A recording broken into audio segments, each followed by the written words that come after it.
দেশের শীর্ষ পত্রিকার আজকে শিরোনাম প্রতিদিনের বাংলাদেশ।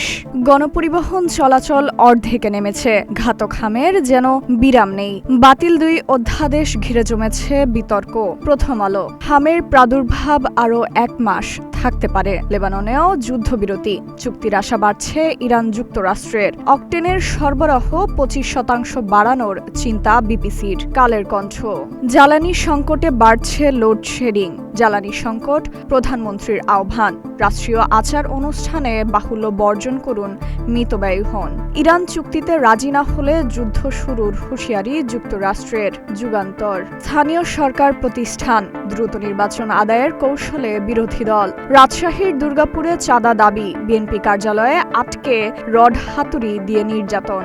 ইত্তেফাক, অর্থনীতির চাপ সামলাতে চাই অগ্রাধিকার নির্ধারণ। চট্টগ্রামে আবার কিশোর গ্যাংয়ের সহিংসতা, মারধরের পর ৮ তলা থেকে লিফটের গর্তে ফেলে কলেজ ছাত্রকে হত্যা।